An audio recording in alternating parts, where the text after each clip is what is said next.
to give a introduction to Mawlana Asif. Mawlana Asif is actually my very dear friend, a childhood friend. I don't think it would be an exaggeration if I said that for a good part of our childhood and then young adulthood and then even after adults, we probably saw each other almost every day. And definitely at least until young adulthood, we played basketball together almost every day. Right, mashallah. So it is our pleasure to honor and welcome Mawlana Asif. Mawlana Asif completed his Animiya studies at the Institute of Islamic Education in Elgin, Illinois. And before that, mashallah, he completed his memorization of the Quran at the same institute. And then he had a Takmila program with Sheikh Amin and other scholars at Dawah Qasim. And throughout the years, Mawlana Asif has actually been compiling and accumulating ijazat and qira'ah as well. And on the side, Mawlana Asif also runs, he's also a certified health coach. So he has integrative shifa. And there's a lot of other things that Mawlana Asif does. Please do take out time afterwards to meet him and get to know more about him as well, mashallah. I won't take any more precious time away from Mawlana Asif. So Jazakallah khairan for being with us.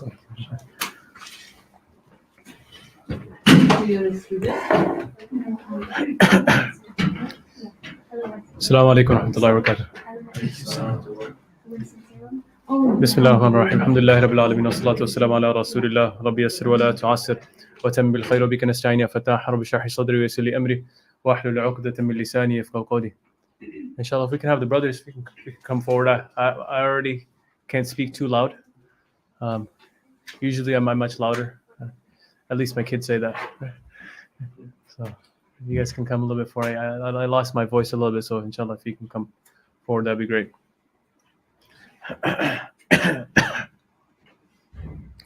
So the topic that we have at hand for today is titled Khutbatul Wada', the farewell sermon of the Prophet ﷺ. And a lot of times in life, we remember the first things our children said, and the last thing that our parents, the last advice or advices that our parents or our siblings or other individuals gave us. So these are from amongst the last final advices that Prophet ﷺ gave to the entire ummah. Okay, and I want to start off by kind of setting the scene of when this actually took place.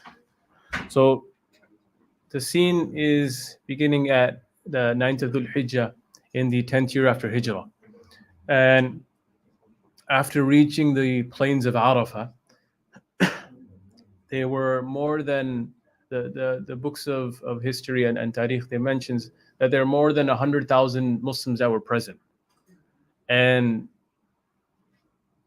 it was at that time that many of them became Sahaba. What do I mean by that? They never saw the Prophet ﷺ before that. They were Muslim during the lifetime of the Prophet ﷺ, but they didn't get to witness him within their Islam. Okay, so they were Muslim, but they didn't get to witness or spend any time with him. So them accepting Islam at the hands of either Sahaba or other individuals, and this is the time where they're able to see the Prophet ﷺ firsthand. And the Prophet ﷺ at this moment delivered a very thorough and comprehensive and eloquent sermon, which we're going to discuss piece by piece. And there's certain portions that we'll give more time to than others. But honestly, each of these is like a series on their own. Each of these topics. So we just want to give you kind of the bare bones of what was discussed during that Khutbatul Wada'. Okay.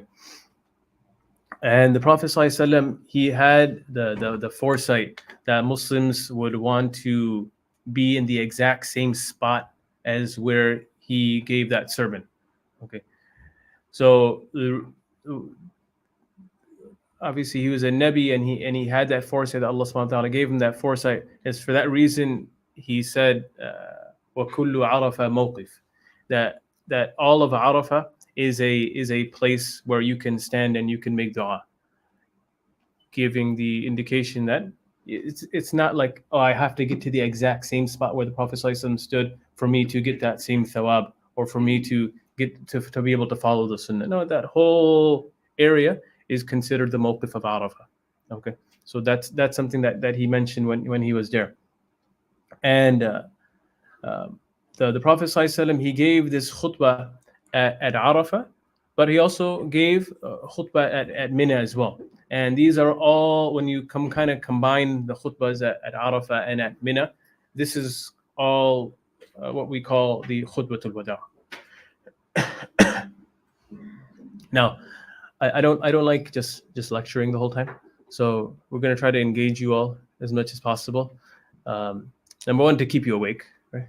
So it's getting late, huh? There's refreshments they can take. Oh yeah, you can get some refreshments too, right? Just not when I'm asking the question, right? So don't take the refreshments at that time. So first question that I have for you all is, how many times did the Prophet ﷺ perform Hajj? One? Okay, we got one. Raise your hand if you think one. Okay. Anybody have a different number? The Bijma on one, huh? All right. One. Okay. So Imam Tirmidhi, he narrates on the authority of Jabir radiallahu anh that the Prophet ﷺ performed 2 Hajj, okay, prior to Hijrah. And Ibn al-Jawzi, he mentions that everybody agrees that the Prophet ﷺ performed 1 Hajj post-Hijrah. So we're talking about post-Hijrah? Yeah, you're right. Okay, if you're talking about post-Hijrah, yes, it was 1 Hajj. And the command to perform Hajj was made in the 9th year. Okay, it was made obligatory in the 9th year after Hijrah. And the Prophet ﷺ, the narrations mention that he ordered Abu Bakr radiallahu anh to go there as the Amir. Okay, go there as the Amir and go to Mecca. And there's still traces of the filth of polytheism still there. Okay, so he told him to go there and kind of clean up the situation. Okay, clean up the situation, and that's what he did. And the Prophet ﷺ, he made intention to perform Hajj in the 10th year. Okay, and it's there where we see the ayah where Allah subhanahu wa ta'ala says, فيه آيات بينات مقام إبراهيم ومن دخله كان آمنا ولله على الناس حج البيت ولله على الناس حج البيت من استطاع إليه سبيلا. Okay, that in there are clear signs, and the maqam of Ibrahim, as we see in the pictures, and whoever enters it is safe. And doing Hajj, performing Hajj, is an obligation by Allah subhanahu wa ta'ala for those individuals have the means to do so. Okay, now this Hajj is commonly known as Hajjatul Islam. Okay, this Hajj is commonly known as Hajjatul Islam because it was the first Hajj in Islam after it was made fard. Okay, this Hajj that the Prophet ﷺ did was the first Hajj that was done after the Fardiyya came down. Okay. Now this kind of just setting the scene of what was going on there before the actual advices started to come down. So Prophet ﷺ, he, even though some of us may not know Arabic, but we're still going to read the Arabic for the sake of barakah. Okay, because this is the words of the Prophet ﷺ. So obviously there's only going to be khair in that. So I might every now and then might ask you to read it. Okay, definitely the English I'll ask you to read. Okay, so the Prophet ﷺ, when he talks about maut, he said, قال أيها الناس اسمعوا قولي فإني لا أدري لعلي لا ألقاكم بعد عامي هذا بهذا الموقف أبدا. Okay, brother, why don't you read can you read the translation? Yeah. Bismillah. O people, lend me an attentive ear, for I know not whether after this year I shall ever be amongst you again. No, good, mashallah. Jazakallah khair. So before the Prophet ﷺ passed away, he gave similar advice. He gave similar advice to the Sahaba.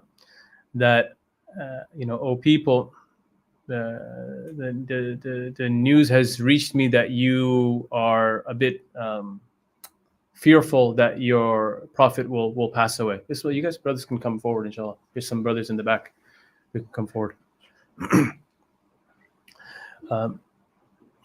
So he mentioned that Prophet posed a question that has any prophet before me remained on this earth forever? Okay. And how is it possible that I'm going to remain on this earth forever? Allah subhanahu wa ta'ala states, وَمَا جَعَلْنَا لِبَشَرٍ مِّن قَبْلِكَ الْخُلْدِ. Well, we didn't allow any human being to remain for eternity. Okay. That's not something that we allowed for anybody, even the best of creation, the prophets. Okay.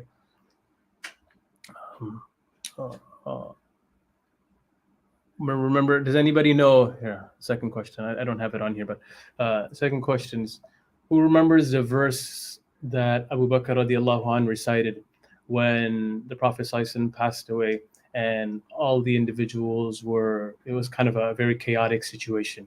What was the verse that he recited? Yes. Very good, mashallah. وَمَا مُحَمَّدٌ إِلَّا رَسُولٌ. وَمَا مُحَمَّدٌ إِلَّا رَسُولٌ قَدْ خَلَتْ مِنْ قَبْلِهِ الرُّسُلُ. The Prophet ﷺ, Muhammad ﷺ, is not but a messenger. قَدْ خَلَتْ مِنْ قَبْلِهِ الرُّسُلُ. We had other messengers that came before him and have passed away. أَمْ أَفَإِن مَّاتَ أَوْ قُتِلَ انقلبتم على أعقابكم وَمَن ينقلب على عقبيه فلن يضر الله شيئا. Are you going to kind of turn back on your heels just because the Prophet ﷺ passed away? No. You're not going to do that. Okay, so this is this advice of maut, and kind of the biggest maut that would take place was the passing of the Prophet ﷺ. So it's something that affected the Sahaba quite a bit. Okay, so he was preparing them, and in which battle did this kind of preparation start of the Prophet ﷺ possibly, the news came out that he passed away? Which battle was that? So how did the Sahaba react at that time? How did they react? They lost their courage. Huh? They lost their courage. Yeah. They lost their heart. Yeah. So the Prophet ﷺ obviously had an idea of what was going to happen when he passed away, even after spending so many years with him.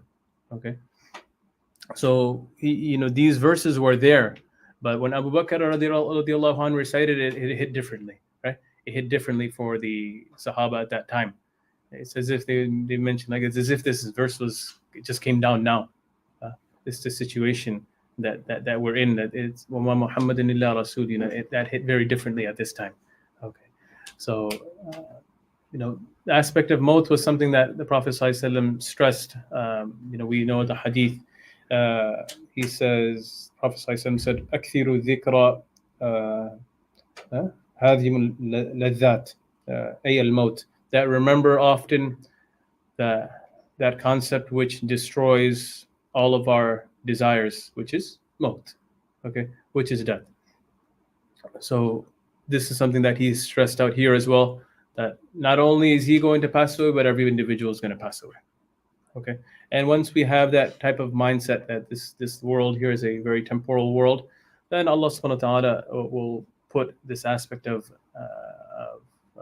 independence from the worldly means and the materialistic things that are within our life. Obviously, we need that to survive as Muslims, as human beings on this earth. But as Muslims, we always think long term, not just short term. Like, we don't just think of short term goals. We have long term goals. So we think of Jannah. We think of the next life. Okay, so maut is one of them. All right, number 2. He states,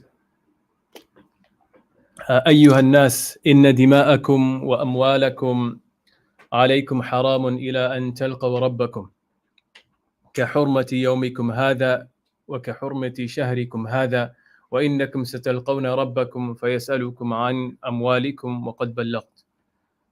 No, this one. Why don't we have another brother read? Sure. This one. Why don't you read the English? O people, just as you regard this month, this day, this city as sacred, so regard the life and property of every Muslim as sacred trust. Return the goods entrusted to you to their rightful owners. Hurt no one so that no one may hurt you. Remember that you will indeed meet your Lord, and that He will indeed reckon your deeds. If I could sidetrack for one moment, the Prophet, the Sahaba would always look for opportunities to learn more from the Prophet. And in another narration, it mentions that the Prophet asked the Sahaba, "Ayu shahrin hada?" That which month is this? Which month is this? So the Sahaba, a lot of times they would mention what? Allahu wa rasuluhu a'lam, right? Allah and His Messenger know best. Even though they knew they knew a answer, but maybe the Prophet ﷺ will give them even more answers, okay, or more insight into this. So that's what they would say, Allahu wa rasuluhu a'lam. So they remain quiet. فسكت, right? فسكت. يعني they remain quiet. حتى ظننا أنه سيسميه بغير اسمه. That we were thinking that maybe, just maybe, he's going to call that month by a name that it was not named, before. Maybe he's going to call it a different name that I haven't heard of before. Okay, so the Prophet he said, is it not Dhul Hijjah? Is it not Dhul Hijjah? He said, yes. They said, Bala, yes, it is Dhul Hijjah. So then he asked another question: فأي بلد هذا? Which balad? What is balad? City, yeah. Which city is this? So they again said same response. قلنا الله ورسوله أعلم. Allah and His Messenger know best. So again, فسكت حتى ظننا أنه سيسميه بغير اسم, that he's going to maybe give it another name. Okay. He said, isn't it the city? Isn't it the city that we all know of? He said, yeah, it's that city, right? It is that city. Okay. فأي يوم هذا? He said, which day is this? Which day is this? Again, same response. Allahu wa rasuluhu alam. Maybe because you'll give it another name. Okay. And then he said, is it not Yawm al-Nahr? Is it not Yawm al-Nahr? He said, yes. Yes, it is. And then the narration mentions the same. This inna dima'akum wa amwalakum alaykum haram. That your life and your wealth and all of these things have a hurma. So haram has this type of sanctity. Okay. And any life that is taken, whether Muslim or non-Muslim, every individual will be asked about that. Okay. And any life that you quote unquote help or save, then you will be rewarded accordingly as well. Okay. So either you will be rewarded for saving a life, or you will be punished for taking a life. So this aspect of hurma, of the sanctity of life is mentioned time and time again within our deen. Okay, time and time again within our deen. People, individuals, Orientalists and other individuals, they love cherry picking narrations and talking about this. The Prophet ﷺ said this, and the Sahaba did this when they were in war. You have to look at the context, right? Context is going to tell you everything about what's the backdrop, what's the sababun nuzul, what's going on with what happened within that incident. Why did the Prophet ﷺ mention this? Okay, certain in wars, obviously rules change. When you're living in a Muslim country, rules change. When you're living amongst non-Muslims in a non-Muslim country, rules change. Okay, so you have to take all of that into consideration. So in this aspect of the khutbah al-wada', Prophet ﷺ is giving very strong emphasis of the sanctity of all life. Okay, sanctity of every single individual's life. Okay, and Anas radiallahu anh, he narrates. Anas radiallahu anh, he's somebody who his mom picked him up and dropped him off at the Prophet ﷺ's house at a very young age. So he was privy to certain things, certain sunan of the Prophet ﷺ where other Sahaba were not privy to. Okay, and he was from amongst the last Sahaba to pass away. I can't remember the exact date. I think, but over 100, 110, 120s is when he passed away, I believe. So he narrates a hadith where the Prophet ﷺ said to help the oppressor and the oppressed. Help the one that is the oppressor and also the oppressed. The Sahaba said, okay, we understand the individuals who are oppressed, obviously helping them out. How are we going to help out the oppressor? How can we possibly help out the zalim? No. So the Prophet ﷺ said, by preventing him from oppression, right? By preventing him from oppressing others. No. So, in the context that we're living in, whether it's everything that's going on in Palestine or in any other with Muslims in Burma, in Syria, in Pakistan, in India, or anywhere where Muslims are, that's a responsibility of all of us. Okay, it's not just their issue or their problem or something that they need to deal with over there. Okay, they need to deal with their own government. That's our problem and our issue as well. Because فَإِنَّ دِمَاءَكُمْ وَأَمْوَالَكُمْ عَلَيْكُمْ حَرَامٌ, right? This is something that's considered sacred for all of us. Okay, for all of us. And when we think about the conflicts that are going on between Muslims and Muslims, or even Muslims and non-Muslims, then we direct those individuals who are oppressing others to the admonition that was given to Dawood alayhi salam, where it stated, Ya Dawood, inna ja'alnaka khalifatan fil ard, fahkum bayna an-nas bil haqq. That, oh Dawood, we inna ja'alnaka khalifatan fil ard, we made you a authority, khalifatan fil on the earth. Okay, fahkum bayna an-nas bil haqq. So make sure when you are given a position of leadership that you deal with justice, okay, with haqq, with adala, okay. وَلَا تَتَّبِعُ الْهَوَى, and you don't follow any desires that just come into your heart. No, that's not that's not how we do things as Muslims. Okay. For those of you that have who over here, a show of hands, are in college or university classes right now? Okay. Who's taken college or university classes in the past? Okay. All right, mashallah. So those of you, you kind of understand when you go into some of these classes, they'll ask you your opinion, okay, and every individual have their opinion. I feel like this is how it is. I feel like this is what it needs to be. I feel like the world should be like this, right? It's just what I feel. Okay. Okay, fine. You want to regard feeling, that's one aspect of it. Okay. But what is Allah subhanahu wa ta'ala, what is the Prophet sallallahu alaihi wasallam mentioning in the Quran and in the Sunnah? How are we supposed to control our emotions? What is supposed to dictate how we actually live as with our lives? Is it just based on how we feel? It's how we live our life. I feel like I'm going to pray 4 rakats in Fajr today. You're not going to do that. Your Fajr is not going to count, right?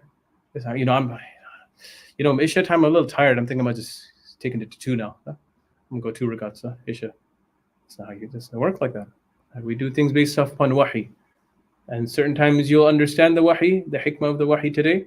And certain times you'll understand the hikmah of the wahi 20 years down the line.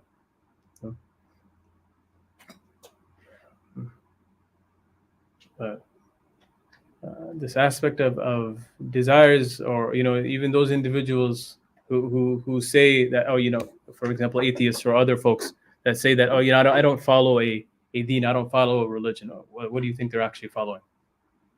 Hawa, right? وَلَا تَتَّبِعُ الْهَوَى, right? They're following their own desire. That's what their deen is. Their deen is to follow their desires. I feel like this is correct, so I'm going to do this today. And tomorrow, if I feel like the opposite is correct, then I'll do that tomorrow. Okay. That's not how we function as Muslims. That's not how you function as a society. You're not going to get very far like that. And you see the situation that we're in America. Okay. Where you have, I don't know how you have more than 2 genders, or how many genders you have. I remember one time a classmate of mine, he was taking a college course and he was filling out the application, and he sent me a screenshot, and he said, it said genders, and it was like 10 lists, 10 different options to choose from. 10 different 10 different options to choose from.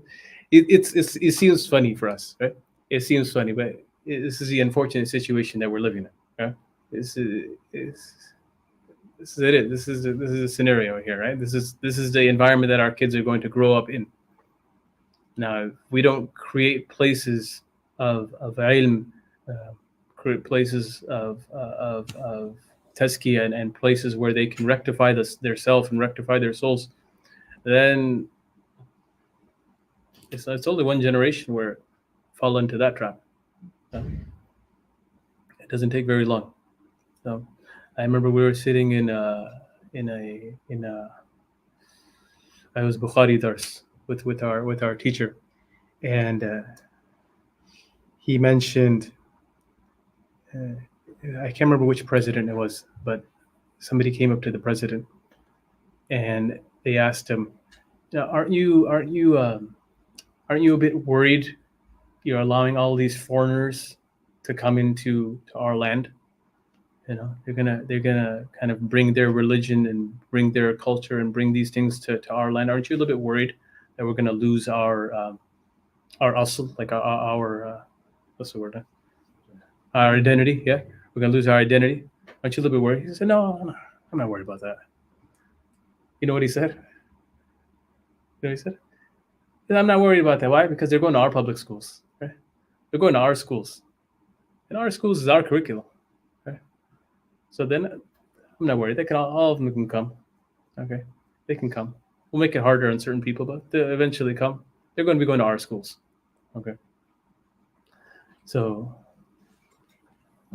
it's on us as parents, as students, to give this aspect of sanctity, not only to life but also our iman, because it only takes one generation to just lose your iman, and then it's something that's very difficult for individuals to swallow. I can tell you stories upon stories. I'm sure Mawlana can mention stories upon stories where individuals who very righteous family, and one individual leaves the fold of Islam. There's I know a family where daughter was a hafila, and now got involved with the wrong environment, left the fold of Islam. Yeah. Left the fold of Islam. So obviously, Allah subhanahu wa ta'ala, innaka la tahdi man ahbabta walakin Allah yahdi man yasha. Yes, Allah subhanahu wa ta'ala is the one who gives hidayah. Okay. And you have to seek out hidayah, and Allah subhanahu wa ta'ala will give it. Okay. But if we don't seek out and create that environment for our family and create that honor and sanctity for Islam within the household and within our masajid and within our madaris, then it's don't be surprised if Islam is gone in a generation or two from one's family. Yeah. Okay. So can I ask you a question? Yeah. So Arabic is not my language, so please go easy on me. But if you go back to the previous one, Sure. I'm just curious. In English it says, "Return the goods entrusted to you today, rightful owners, hurt no one, so that no one may hurt you." Can you point out the Arabic? Oh, so yeah. So there are certain. I took certain narrations, and sometimes I combined it with other narrations as well. So I don't have the full narrations every time on here. So you're asking about which part? This part, the goods.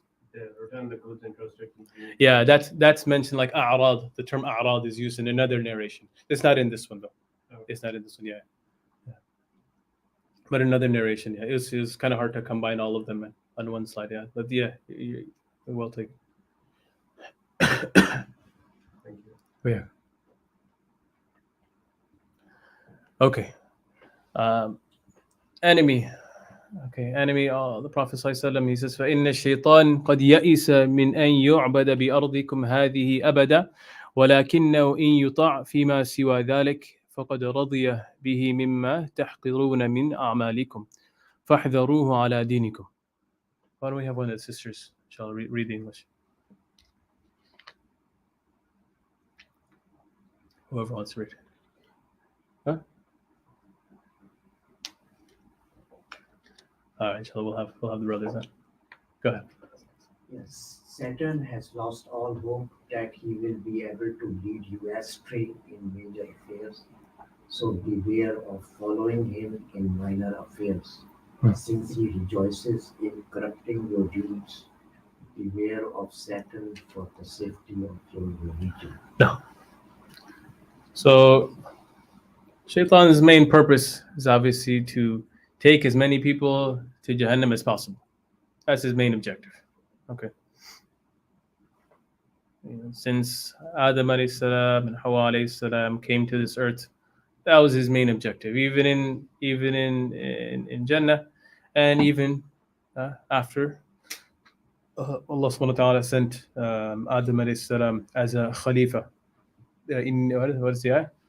Inni ja'ilun fil ardi Khalifa. When Allah subhanahu wa ta'ala sent Adam alayhi salam as a Khalifa. That's another story on its own, but Allah subhanahu wa ta'ala wanted to give Adam alayhi salam and those individuals that followed him after this aspect of authority and leadership on this earth. And Shaitan, obviously, he's a smart fellow because he's going to come to individuals in different forms. Okay. Now, he's not going to always just come and say, okay, why don't you go kill somebody? Or why don't you go commit? He's not going to just come in the forms of telling you, oh, commit this major act, major sin. Okay. He knows you're not dumb. Okay. You're not immature. You're not going to make that mistake right off the bat. Yeah, certain individuals might, but majority of the ummah is not going to do that. So how he's going to try to trap you is he's going to try to have you commit minor sins, frequently, to the point that you regard them as they're not even sins anymore. Okay, minors, I'm committing them. It's not a big deal, right? It's just makruh, right? It's just makruh. It's not a big deal. I don't have to do. I mean, it's okay if I do it, right? It's okay. So that's how he's going to try to get you. No. And the narration mentions, right, that hope is that he'll be able to, he'll lose all hope that he'll be able to lead us straight in major affairs. So majority of the time the ummah will have their head on straight in terms of the staying away from major sins and making sure that they abide by the fara'id and the wajibat. Okay, but what about after that? What about after that? The Prophet ﷺ states that indeed Shaitan, he has gotten despaired of getting those who perform their salah and perform their ibadah, but he is engaged in sowing hatred amongst them. Okay, the word that's mentioned in the hadith is tahrish. Okay, that he loves to cause hatred within the Muslim community. Okay, that's something that he thrives on. Okay, and since we have Shaitan trying to do that to us on a daily basis, weekly basis, monthly basis, that he's trying to attack us, where we might not be so strong. We might be doing that ibadah, but we might not be firmly grounded in it. Okay, that's why it's absolutely essential for everyone, okay, to have firm grounding in their fard ayn, okay, in the absolute essentials of the deen. And that's, obviously, aqidah is one of the main subjects there. Okay, that you are firmly grounded in your own theology before you start taking your philosophy and your logic and your theology courses in college and university. Because these individuals, they're not just some young grads who just graduated last year and they're teaching next year in the university. They've been teaching their philosophy and they've been teaching their theology for sometimes 10, 20, 30, 40 years. Okay, so they really know how to, kind of manipulate the young Muslim mind who only has that Sunday school understanding of aqidah. They were very well practiced at that. Okay, And that's the reason why we have institutions like Darul Qasim, where we offer these Fard Ain courses, the Shaykh al-Hind and these other courses, where they're not just for, oh, that's just for the Hafiz Sahib, or that's just for so-and-so individual Dari Sahib, right? That's just for, Mawlana Sahib, that's just for so-and-so individual who wants to spend their whole life studying that. No. There are certain individuals who obviously will study the deen full-time for years on end. But there are a certain amount of knowledge which is fard upon every single one of us, whether we work in the corporate world, whether we work, in an Islamic environment, wherever the case may be. There's a certain amount of knowledge that we all incumbent to learn, and we know that clearly from the hadith where the Prophet ﷺ said, "Talabul ilmi farida ala kulli muslim," that seeking out knowledge is compulsory and it's incumbent upon every single Muslim, male or female. Okay, male or female, it's completely incumbent upon that. And the Prophet ﷺ alluded to this in the Khutbatul Wada as well.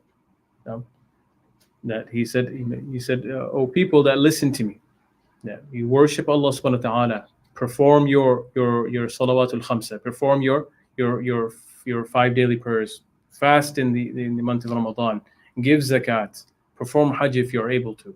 How are we going to do all of that if we don't know how to do it? How is that possible if we don't know exactly how to do it? What breaks our salah? What does not break our salah? When we go on Hajj, what are the fara'id of the Hajj? Well, we can't just, I'm just going to watch them and I'm just going to follow the flow. I'll just do what everybody else is doing. If you do that in Hajj or Umrah, you might be doing the opposite, right? I don't think you're going to get much achieved. And I've gone with groups who if the individuals were just following so and so leader, or they were just following the flow of the audience, they're not fulfilling their absolute bare necessities for the Hajj to even count. Okay, it's not. It's you can't just follow the flow when it comes to your deen. Okay, you have to put in that time. Okay, even if it doesn't matter what age.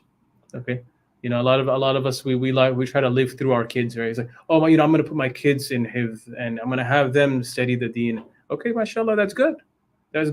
You do that. You should do that. Okay, giving them an environment. What you didn't have. I like that. Okay.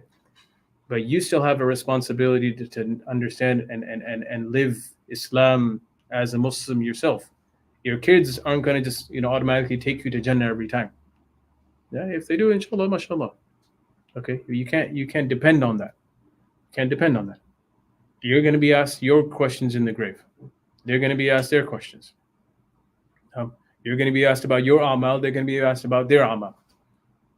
So these are the basic necessities that we all need to study at whether IT, engineer, doctor, what have you. Okay, what have you. Doesn't matter.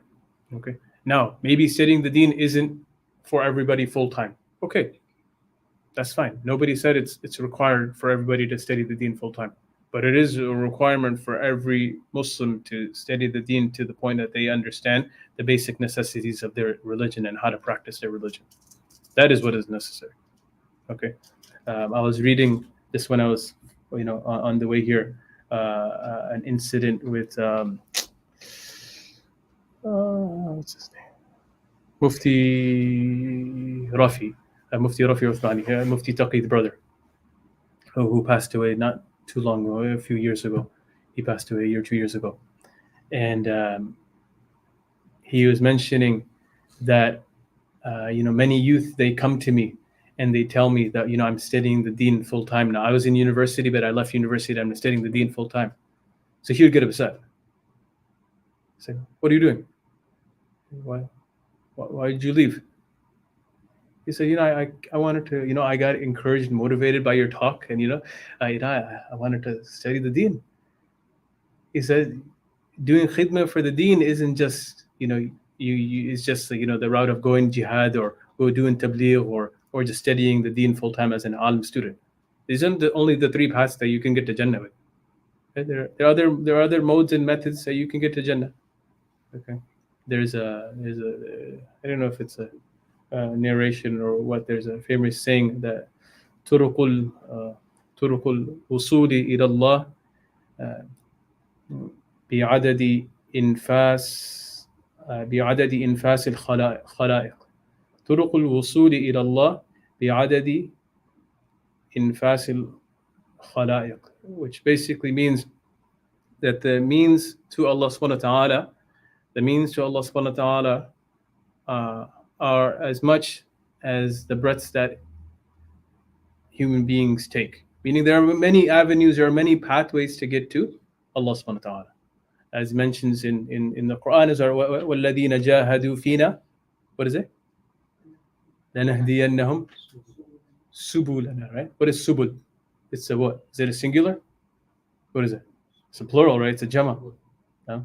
Those who strive in our path, then لَنَهْدِيَنَّهُمْ سُبُلَنَا. Then we will most certainly guide them to one of our paths, to our paths.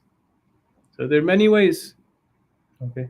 Now, if you're into IT, or if you're into medicine, if you're into engineering, then it's not fun for you to leave that. Okay. You work within your field, and one scholar who I've seen be a master at encouragement of this is Sheikh Min. Okay? Sheikh Min, mashallah, that's why he has all these different groups with he has bioethics groups with doctors, with engineers, or with IT professionals, and he works with them within their realm, okay, within their scope of practice.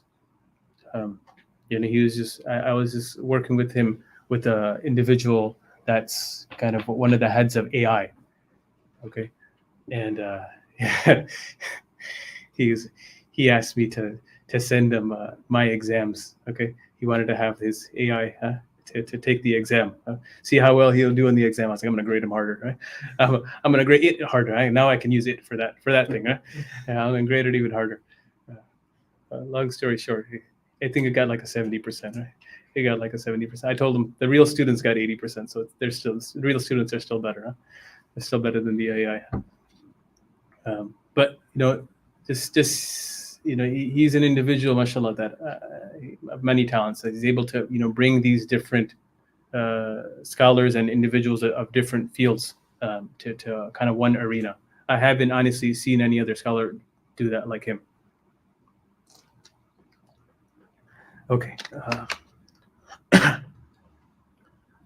Okay. So the last فَاحْذَرُوا عَلَى دِينِكُمْ. Yeah, so beware of shaitan in regards to your deen. Okay. Some rights. Okay. Allah subhanahu the Prophet ﷺ, he mentions here, we won't spend too much time here. You probably heard many khutbahs and talks on this, but he mentions فَإِنَّ لَكُمْ عَلَى نِسَائِكُمْ حَقًّا وَلَهُنَّ عَلَيْكُمْ حَقًّا لَكُمْ عَلَيْهِنَّ أَلَّا يُطِئْنَ فُرَشَكُمْ أَحَدًا تَكْرَهُونَهُ. That's a little bit blurry for me. Okay. وَعَلَيْهِنَّ أَلَّا يَأْتِينَ بِفَاحِشَةٍ مُبَيَّنَةٍ فإن فعلن فإن الله قد أذن لكم أن تهجروهن في المضاجع وتضربوهن ضربا غير مبرح فإن انتهينا فلهن رزقهن وكسوتهن بالمعروف واستوصوا بالنساء خيرا فإنهن عندكم عوان لا يملكن لأنفسهن شيئا وإنكم إنما أخذتموهن بأمانة الله واستحللتم فروجهن بكلمات الله فاعقلوا أيها الناس قولي فإني قد بلغت. Now, when we have another brother, inshallah, read this. Who wants to volunteer? If I read, I'll lose my whole voice. So I need help. O people, it is true that you have certain rights with regard to your wives, but they also have rights over you. If they abide by your right, then to them belongs the right to be fed and clothed in sickness. If they commit a clear sin, then you have the prerogative to reprimand them. Do treat your women well and be kind to them, for they are your partners and committed helpers. And it is your right that they do not make friends with anyone whom you do not approve, as well never to be unchaste. Remember that you have taken them as your wives only under Allah's trust, and they are halal for you with His permission. MashaAllah. I love your accent, mashallah. It's like, those Quran tapes we used to listen to when we were younger, and the translation would come. Mashallah, that's what I thought of, right? Mashallah. Okay, I think I should have you read all the slides. Okay, so there are certain responsibilities Allah subhanahu wa ta'ala has placed on both husband and wife, as we know. And we all love, Americans love to talk about what's my rights, what's her rights, what's his rights. Okay. And I think if you just live your life based upon rights, your marriage will not last very long. Okay. It's not going to last very long if you just say, oh, this is my right. I need this. Or this is my right. You seem like a robot then. Okay. You're not robots. Okay. We're talking about individuals who have emotions. You're dealing with individuals who have emotions, be it the husband or be it the wife. So the Prophet ﷺ addresses the men that your wives, they are an amana. Okay. They are an amana for you. They are a trust. In terms of your dunyawi affairs, in terms of your dini affairs, both. Okay. They are an amana. So whether it's in terms of food, clothing, shelter, all of the purchases according to their, need to be made according to their financial status. And time again, the Prophet ﷺ uses this phrase, "Istawsu bin nisa'i khayra, istawsu bin nisa'i khayra, istawsu bin nisa'i khayra." They make sure that you treat your wives with khayr, with abundant goodness.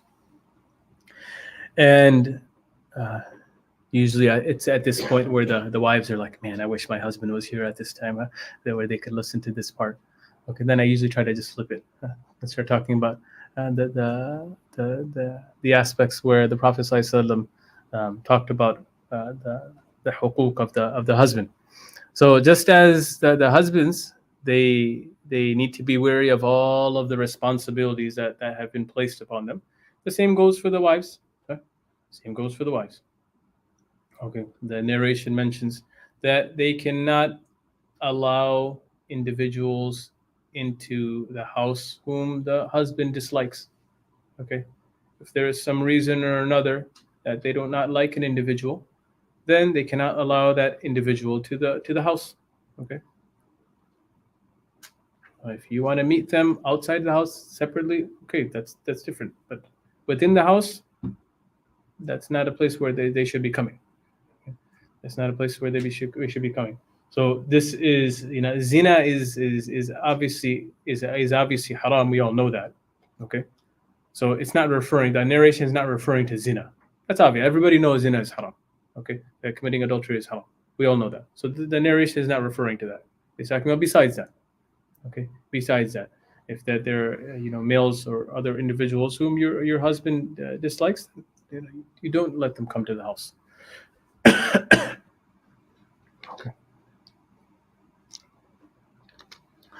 No. Okay. There's many other things we can take here, but I think we're already kind of getting to the end of our time, so I'll move forward, inshallah. We can, if there's any questions on it, we can do it in the Q&A. The Prophet ﷺ said, now in terms of virtue, this is something that Imam Tahawi stresses in his Tahawiyah as well, where يا أيها الناس إن ربكم واحد على لا فضل لعربي على أعجمي ولا لأعجمي على عربي ولا لأحمر على أسود ولا لأسود على أحمر إلا بالتقوى إن أكرمكم عند الله أتقاكم. Bismillah. Let's have it. One more. So all mankind is from Adam and Eve. An Arab has no superiority over a non-Arab, nor a non-Arab has any superiority over an Arab. Also, a white has no superiority over a black, nor a black has any superiority over a white, except by piety. I should have I remember when we were growing up, you had those tape players where you had those books and they used to read it to you. I should hire you, huh? Okay. So this aspect of racism, it was there in the Jahiliyyah time. Okay, and even after Islam, the Prophet ﷺ, he mentioned to a Sahabi who made a somewhat of a racist remark. He said to him, "Innaka imra'un fika al-jahiliyyah." You are a man you still have some traces of jahiliyyah in you. You still have some traces of racism, of this aspect of racism within you. Okay, and the Prophet ﷺ stressed this, and this is monumental of him making this this statement at that time in history. Okay, we think about, mashallah, we separated blacks and whites. I mean, we were able to, combine it like 50, 70 years ago. It's such an accomplishment. But like we're talking about 1400 years ago. But how about 1400 years ago? They always talk about, you Muslims always oppress the women. You know what they were doing to the women at the time of at the advent of Islam? They were burying daughters alive. Okay, you want to talk about giving rights to individuals? That's what Islam is all about. Okay, so Prophet ﷺ is mentioning this, that there is no, everybody came from. Inna rabbakum wahid, and another narration mentions inna abakum wahid. I don't know if this narration doesn't mention anything. That you all have the same mother and father. Okay, you all have the same mother and father. So in reality, there is no aspect of he's from that area, or he's Arab, or he's Desi, or he's Pakistani, he's Hyderabadi, or he's from that colony in Pakistan, or he's from that place in India. None of that, right? None of that.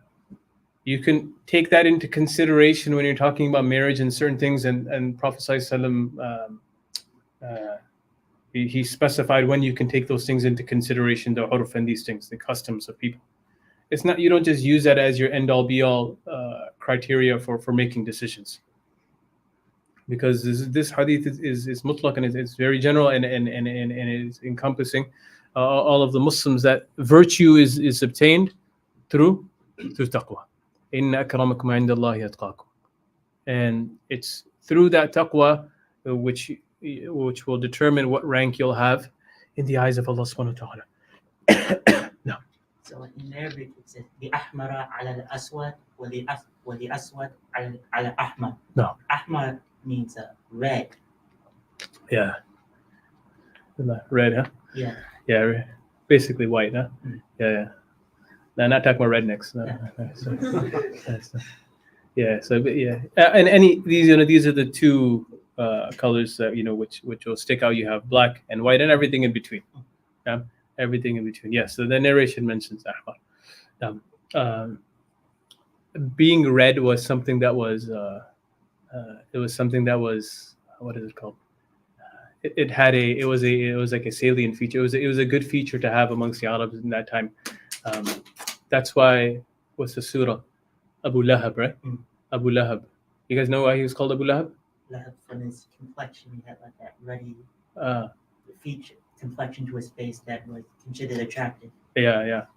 So that's that redness, huh? Yeah. Even when he was young, yeah, he said, you have kids, huh? Blue cheeks, huh? He had like nice like rosy cheeks, red rosy cheeks. The narration mentioned that he had like red cheeks. So that's kind of a hint towards this as well. No. Correct me if I'm wrong, but there might be another narration where Prophet talks about the term asabiya, like the idea of tribalism. Correct me if I'm wrong. That that might not fully go away in the ummah, or like that would remain a problem. So, is this? Can we put this basically narration in context of that, or is racism and asabiya seen as separate entities? Or I'm just curious, because like oftentimes in our communities too, we see the struggle. Yeah.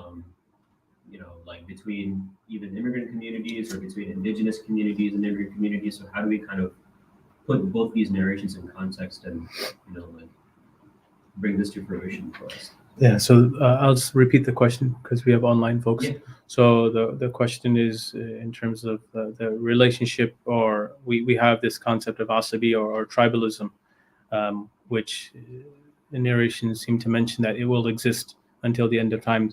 And then we have this narration that talks about that virtue is given based upon taqwa. So number one, we're living in a society where sins are going to be prevalent, and certain sins are going to be more prevalent in certain contexts, in certain regions. We even saw during the time where Prophet ﷺ mentioned about that there's no superiority of the Arab over the non-Arab except with taqwa. But that doesn't mean that Sahaba weren't robots, right? It takes time for certain characteristics, whether it's good to be engraved within the heart of an individual, and negative qualities to be removed. Okay, and racism is one of those things where the environment obviously plays a huge role on how racist or not an individual is going to be, and that's something with we as Muslims deal with on a daily basis. We try to hide away from it and say we don't have any aspect of racism, and when individuals are coming into the fold of Islam, we show them a lot of love, we give them a lot of gifts, and we give them a lot of time. But in all honesty, it's not the same when they're already in the fold of Islam. They're individuals who are kind of just left in the community. They don't have any support from their own family because their whole family is non-Muslim, and they don't have support from the Muslim community because they're not their relatives. Okay, now that exists. Now, does that mean it's correct? No, it doesn't mean it's correct. That's on us as a Muslim community, right? We have certain qualities that we need to improve upon.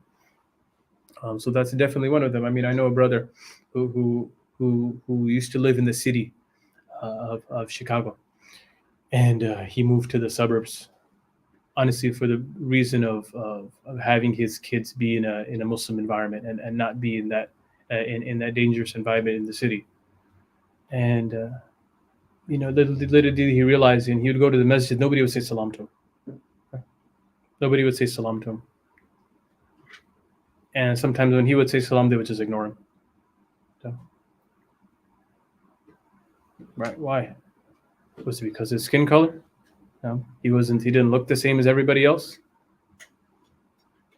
Okay, so these things, they exist within our society, most definitely.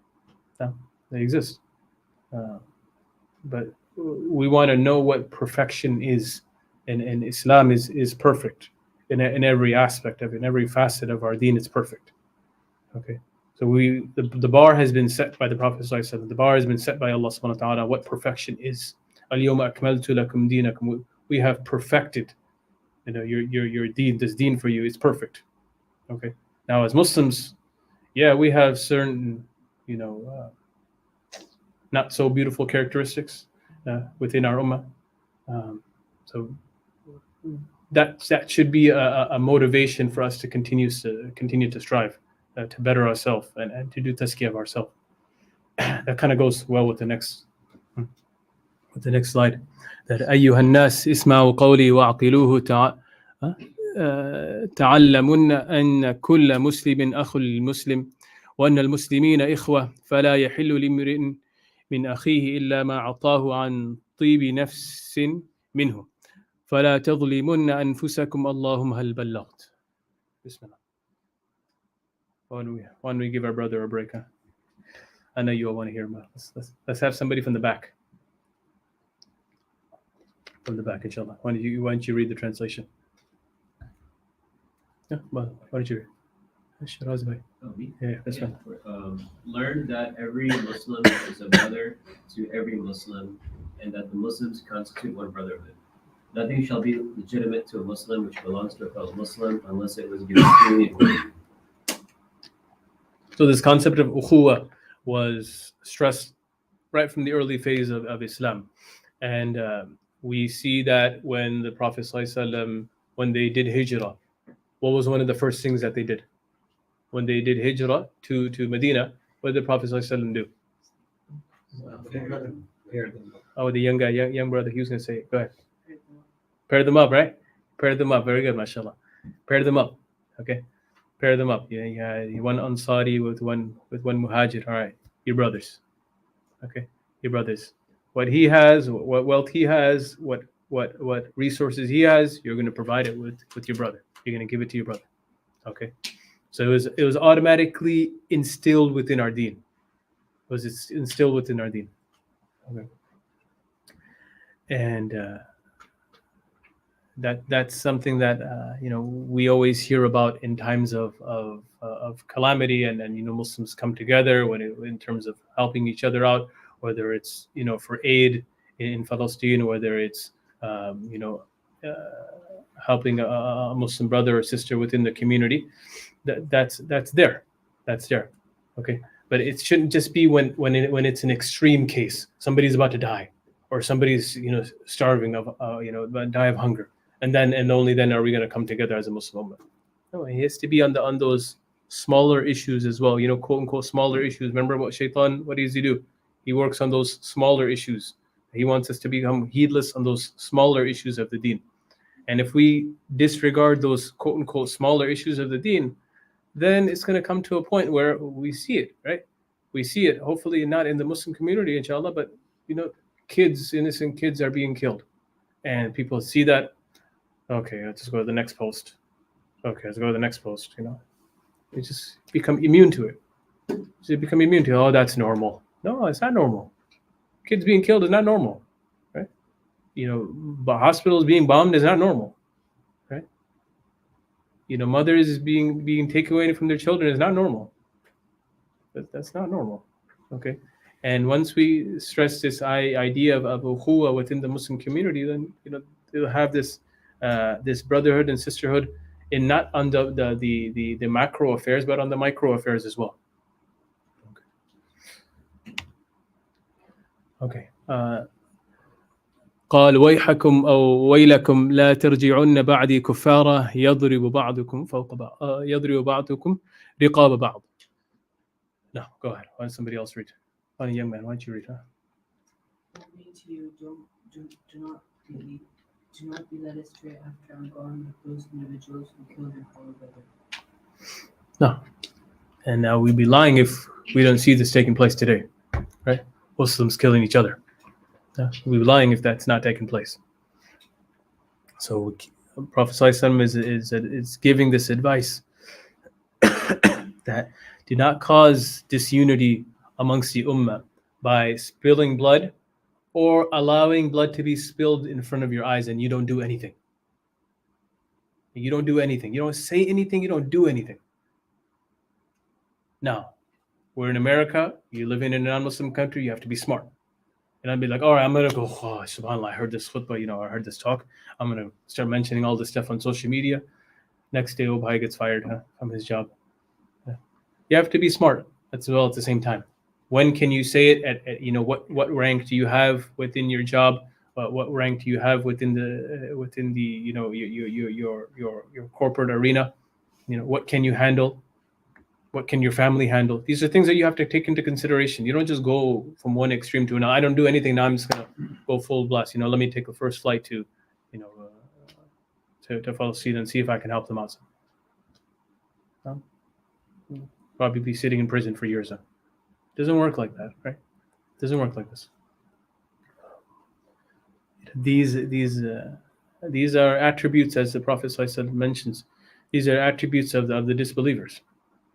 And this prophecy is very clear. It's a very clear sign of the Prophet ﷺ's nubuwwah.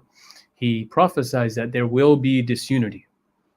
There will be disunity because he was there as a glue to keep that ummah together at that time. Okay. But he knew that after he passed away, there's going to be this aspect of disunity. So stressing this unity amongst the ummah is key for the survival of Islam, not just in a Muslim circle, but in a non-Muslim circle like how we have here, right? And we have in America. It only survive if we as Muslims give it its due haqq and give it its due importance. Okay. وقد تركت فيكم ما إن اعتصمتم به فلن تضلوا أبدا كتاب الله وسنة نبيه.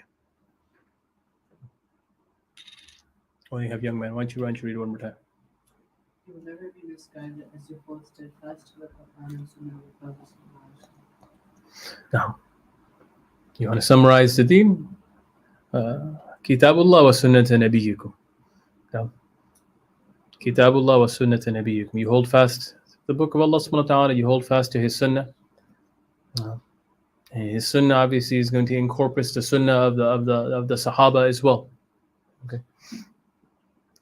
Why? Because there's no Nabi that's going to come after. Right? La nabiyya ba'di. As the Prophet ﷺ said, there's no Nabi that's going to come after me. There's no new religion that's going to come. This is he is the final Nabi, and this is the final deen until the end of time. Okay, you're either going to be saved with it, or you're not going to go anywhere else without it. ألا ليبلغ الشاهد الغائب فلعل بعض من يبلغه يكون أوعى له من بعد من سمعه.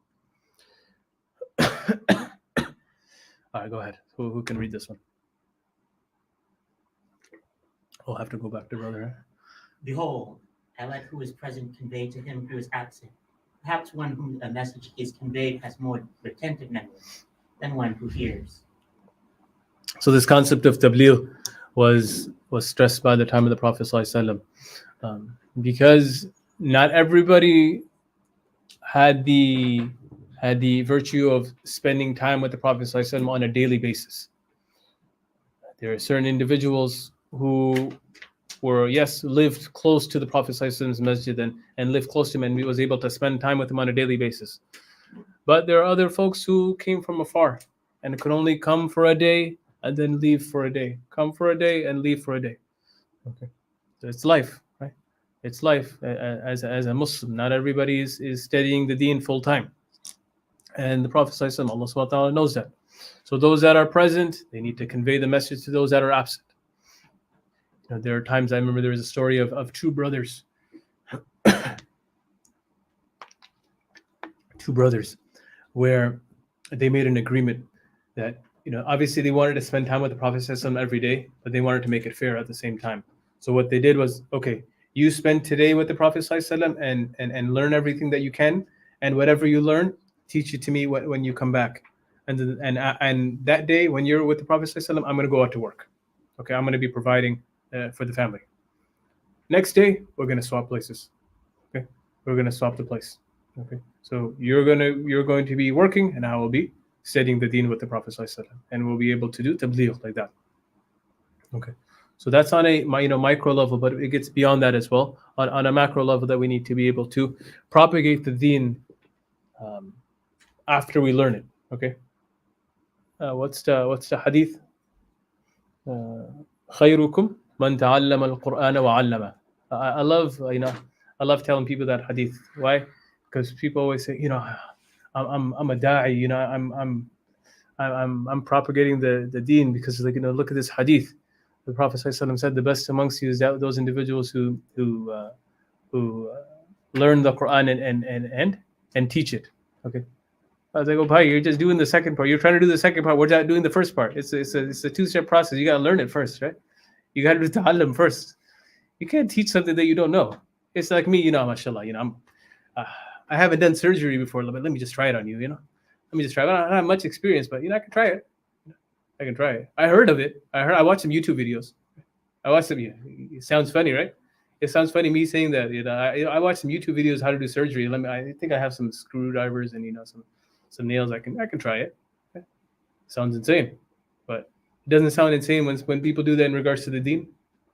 Yeah, it doesn't sound too insane. I think it does, right? I think it does. So you're it's not only you're taking a shot at scholars who has given their lives to study the deen full time for years on end, but more importantly, you're degrading the deen of Allah subhanahu wa ta'ala. That any average Joe off the street can just come here and just start doing durus on the hadith of the Prophet ﷺ or the kitab of Allah subhanahu wa ta'ala without any knowledge whatsoever of, number one, Arabic language, because that's half of the prerequisites to be able to even propagate the deen adequately, to be able to teach the deen or to be able to do any type of tafsir of the Quran. Okay, there's only so many books and resources within the English language. So, Arabic language, you can start off with that. Okay, Mawlana Asif, mashallah, teaches here. You've been teaching here for the past 4+ years.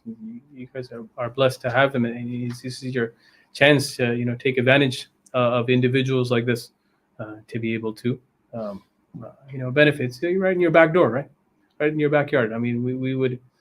I remember growing up, we would love to have sit at the feet of scholars and benefit from them whenever time we could, whether it's just a weekly dars, whether it's I can take a once a week class. Okay, anything is better than zero. It's not like, oh, I want to go full time. I want to take out the time and study the deen full time. That shaitan trying to deceive you.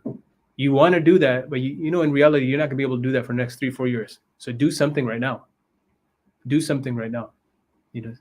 If you want to propagate the deen, then you have to be able to study the deen first. Okay. Then and only then will you be able to propagate it properly. Okay. Question. No. So, for the folks that perhaps they don't have access to scholarship, they still want to, gather together, have reminders and seders and groups of brothers that they'll do like halaqat, just pick like a book and go through that, or have some type of reminder. Obviously, they're not trained, they don't have like years of scholarship under their belt. Sure. They might be still trying to deliver some type of spiritual reminder. Sure. So, like, what would you advise them? Yeah, so the brother's asking about, and this is common like within MSAs and stuff like that, where brothers and sisters, they maybe not brothers and sisters, but brothers and sisters with sisters, right? Let's not get too comfortable. Right? Okay, so brothers and sisters, they gather and they might read like a book. Okay, they might read a book together. And just for the sake of gaining some type of spirituality, or maybe it's a book on the seerah. So these things which do not, I hate to say, do not require explanation, but there's a certain degree of knowledge that you can gain just by reading it as a group, and it kind of glues that group together to be able to be connected with the deen. In certain instances, I would say it would be okay, but again, always having the umbrella under the umbrella of a scholar, though. Always have, maybe the scholar's not present, but at least he's giving advice as to what book you should be using, or maybe he drops in every now and then for some questions that might arise. So always having that guidance of a scholar is very key. And I noticed that with organizations that have a scholar, not necessarily always the one finalizing and setting up all the programs, but at least they have a scholar that they have access to ask questions. And versus an MSA or these youth organizations that are run by the youth and there's no scholarship whatsoever. Again, then it's just following hawa at that point, right? What they think is right.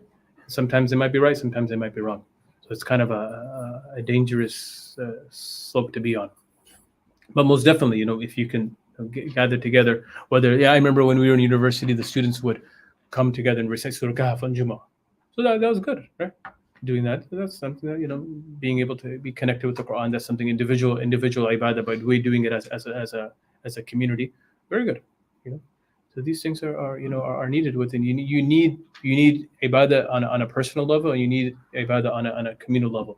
That's how Allah subhanahu wa ta'ala has made.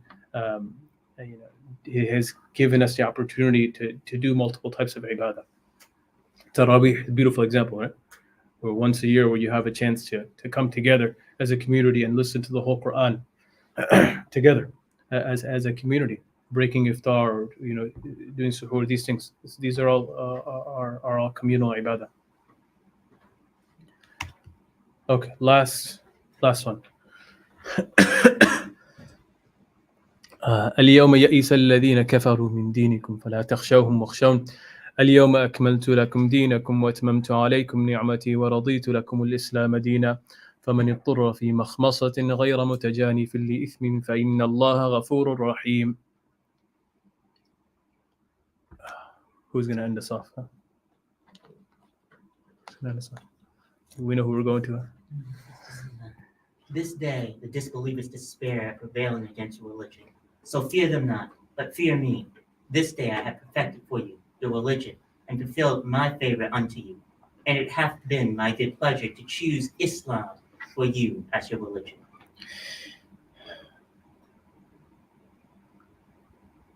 When this verse was revealed, Umar radiallahu anh, he began to cry. Umar radiallahu anh, he began to cry. And the Sahaba asked, well, why are you crying? You know, this seems like a source. Seems like a time of joy, right? Al-yawma akmaltu lakum dinakum. Deen is complete.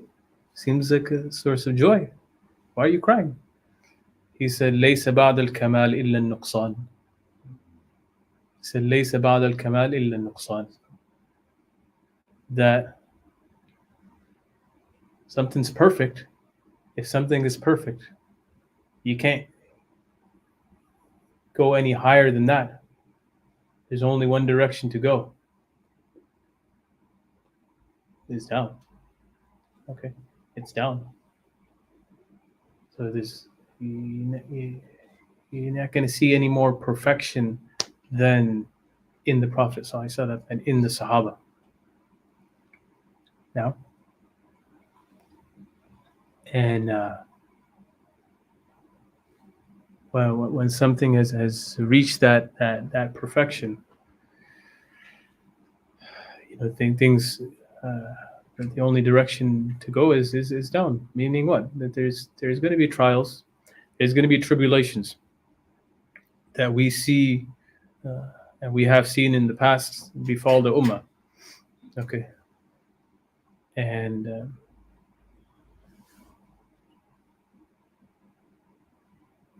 that is something that will beset the Muslim ummah from the current Muslim beautiful state that it was in from the time of the Prophet ﷺ when he made this statement.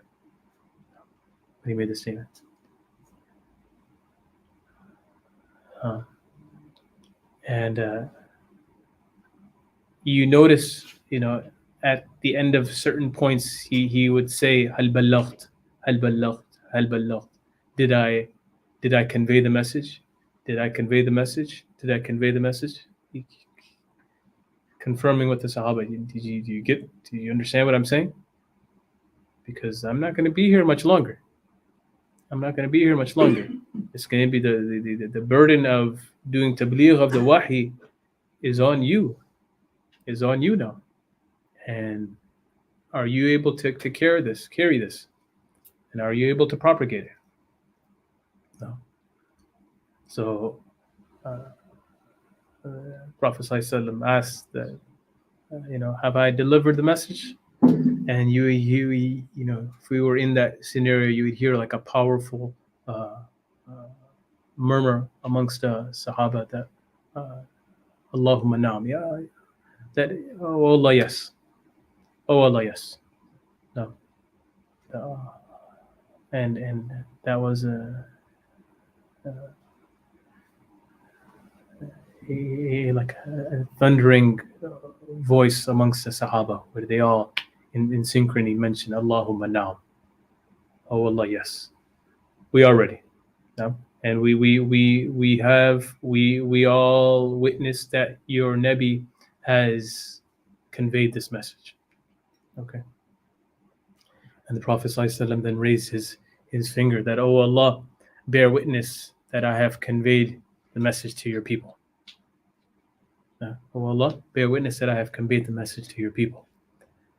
And then again, Allahumma hal ballaght. No, Allahumma hal ballaght, did I convey the message? Allahumma ashhad. Right? Yeah, oh Allah, be witness. That's why Allah subhanahu wa ta'ala mentions فَلَنَسْأَلَنَّ الَّذِينَ أُرْسِلَ إِلَيْهِمْ وَلَنَسْأَلَنَّ الْمُرْسَلِينَ. فَلَنَسْأَلَنَّ الَّذِينَ أُرْسِلَ إِلَيْهِمْ وَلَنَسْأَلَنَّ الْمُرْسَلِينَ. That we will surely question those who receive the message, and we will also question the messengers as well. Okay. And that is how the Prophet ﷺ brought this khutbah to a close of of confirming that the message has been delivered. So inshallah, we stop with that as well. And if there's any questions, we can take questions. Bismillah. Jazakallah khairan. Wa Is there any like commentary on the wisdom behind going over these like etiquettes rather than like going over the command of deen as the last thing to mention to the people? Going over these? Like etiquettes and like versus commandments. Well, the commandments were included as well, right? They were included. We talked about the aspects of the pillars, right? The pillars were there. They were mentioned. He talked about the all of the faraid were mentioned. Okay, all of the faraid were mentioned. I didn't necessarily spend too much time on that because I'm going to assume that a lot of individuals know a lot of that information. But they were discussed. Now, yeah, you're right that there is a lot of etiquettes that are mentioned here. And within the khutbah, we see that the ayah, the al-yawma akmaltu lakum dinakum, and this ayah is in reference to all of the ahkam being complete now. Okay, now all of the ahkam are complete. Now, what do the individuals they need to work on? Bring those ahkam into fruition within their life. That's something that the Prophet ﷺ is stressing with these etiquettes as well. Okay, so the ahkam were set. Okay, and the Islam was perfect at that. But yes, there is a big focus on some of these etiquettes more than others. That's for sure.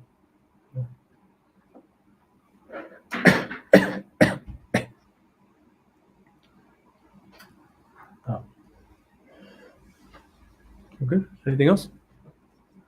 I think it's my key. I think we're ready for refreshments. Huh? Oh, sister said? Oh, brother. We are going through so much in the current circumstances across the globe, and this first part of this ayah about don't be displayed rebelling against your religion.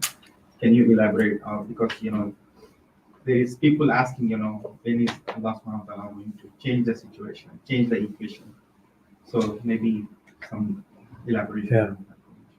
So the brother is asking about the first part of this ayah, where Allah subhanahu wa ta'ala says, "Al-yawma ya'isa alladhina kafaru min dinikum fala takhshawhum wakhshawun."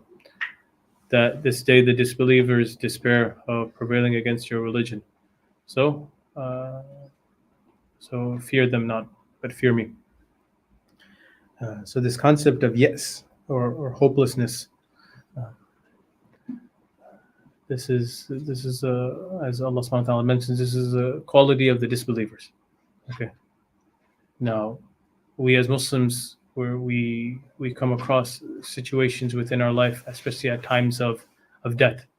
Okay, times of death, where it's really difficult to hold our heads up high, or we see certain things on the internet because of what's going on across the globe, of Muslims losing their lives left and right.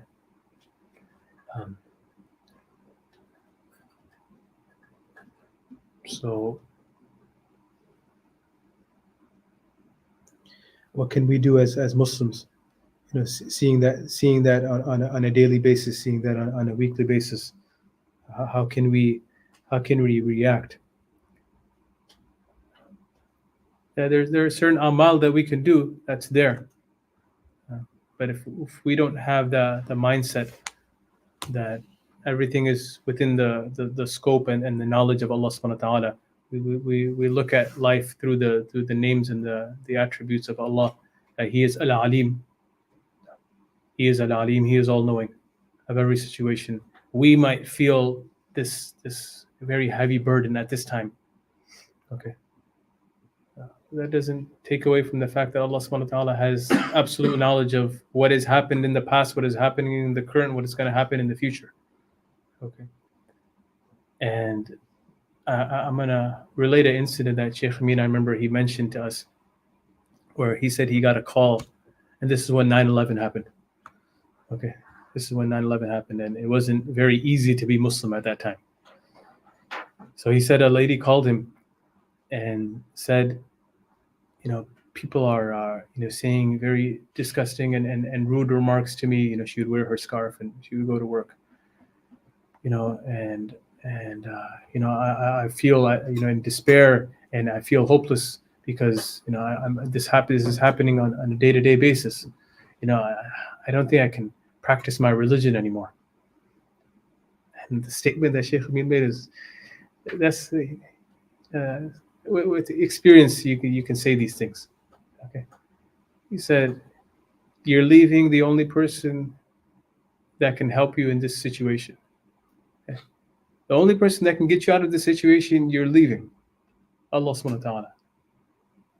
You think you're gonna get any assistance and help from some other means by leaving, taking off your hijab or taking off your burqa and living like them and dressing like them? No. You don't look like them, you don't talk like them, you don't act like them, you don't walk like them. You're not like them. Okay? Don't try to be like them, and if you try to be like them, they're just going to make fun of you. Okay? So it's at these points within the Muslim community where we need to be able to hold steadfast to our deen even more. Not that I'm gonna practice the deen not so openly, so I don't get people don't look at me or people don't realize that I'm Muslim. What are you showing to Allah subhanahu wa ta'ala by doing that? You're showing to him that you're scared to practice your deen. No. You think Allah subhanahu wa ta'ala's assistance is going to come then? It's not going to come then. Right? It's not going to come. But if you show that you have full yaqeen in Allah subhanahu wa ta'ala, and He is al-alim, He has full knowledge of the situation, and you have that as your mindset, then the rahmah will come. Then the assistance will come. Assistance is not going to come unless you ask for it. Right? You have to ask for it, and you have to not just ask, but you have to put in that the amal, the deeds to show that you're actually asking for it. Then and only then will Allah subhanahu wa ta'ala, this all comes into the concept of qadr. Okay? That once you put your foot forward to do a deed, then Allah subhanahu wa ta'ala will make the action come into fruition. But if you don't, if people say like, oh, I never get that job. I never get that job. I always wanted that job. I always wanted, to make 100K or whatever. What is this guy doing? Oh, he's just, at home playing video games. Allah subhanahu wa ta'ala is not helping me. Well, what did you do yourself? Allah subhanahu wa ta'ala is not going to just change the goalpost, right? For you to make life easier for you so you can get your job. Okay. Every insan has a different bala that they're faced with. And for them, it's on a public scale wherever the whole world is able to see it. And for us, it's different. No? But again, it's according to each individual's taklif, how much each individual can burden and handle. And it's tough to swallow. I understand. It's very tough and difficult to see that. But you put yourself in their shoes. Put yourself in their shoes, and they're not going to be complaining in the next life, because the rank that they have, Allah knows, right? Allah knows the rank that they have. It reminds me of and with this, it reminds me of the individuals who will come to Jannah, and they'll see their deeds, because deeds will have a form in the next life. Every deed that you do will have a specific form. So they'll come and they'll see, I know that deed, I recognize that deed, but these deeds right here, I don't really recognize them. Where did they come from? Where did they come from? So Allah subhanahu wa ta'ala is going to say, you know what that deed is for? That deed is for when you made dua, and that dua was not accepted in this life, nor was any calamity removed that was supposed to befall upon you. So it was a deed that did not necessarily, quote unquote, have an impact on this life, but most definitely had an impact on the next life. Had an impact on the next life. So then the individual will say, I wish none of my du'as were accepted. I wish none of my du'as were accepted. No. So, yeah, it's difficult to swallow. But we believe in the aspect of the ghaib, right? We believe in the aspect of the unseen. And when we see that in the next life, when we see that in the qabr, then all of these temporal things will be minuscule. We could care less about them. Yeah. So this ayah, which is what, of course, we take it, it says, like, at least a translation, right? Like, fear them not, but fear me, right? Like, or right? That's like basically nahi, like prohibition. But is it? Hey, you got good Arabic on it, huh? Sure. Yeah. The idea. All right, now let me test you on some surf. I'm just kidding. So the idea though behind that is like fear, but is it like a complete negation of fear? Because there's like a natural fear that people might have, right? Like, let's just say an example that you gave. I mean, in the university that I went to, I remember there was a lady after the 2016 election that she was verbally, harassed because she wore hijab, right, in the climate that was there. So, this is using that example. Using an example that anyone might have, like beard or whatever. There's a natural fear though that someone has, right? But is this amr, this command that don't fear, is that it's okay to have the natural one but not let it go beyond a certain level, or it's like, no, you shouldn't fear at all? I mean, this is it's a quality within every insan, right? Mm-hmm. Certain individuals are able to hide it better than others. Okay. But as on a Muslim lens, when somebody points a gun at you, you're going to be scared at that point. You're not going to be like, I only fear Allah, go ahead and shoot. Obviously, you're going to have a little bit of hope. You're going to have some hope there, right? That's there. Okay, so that's just part of the qualities of just being human. Okay, but it's the overarching theme of who in reality should I have khawf of? Should I be fearful of my job that from my boss that he may fire me? Okay, who cares? I can get another job with a better boss. Okay, so that true fear, the absolute fear, that belongs to Allah subhanahu wa ta'ala.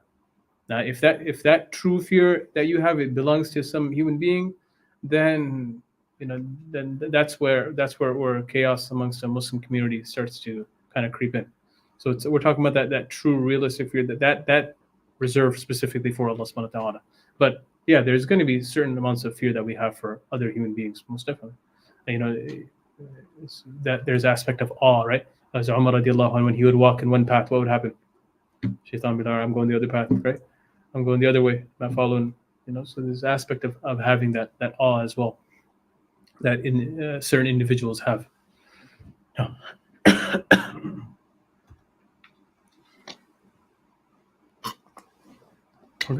Okay. MashaAllah. I think Mawlana Asif's throat to break, inshallah. Mawlana Asif for those beautiful reminders, inshallah. And inshallah, so Jazakallah khairan.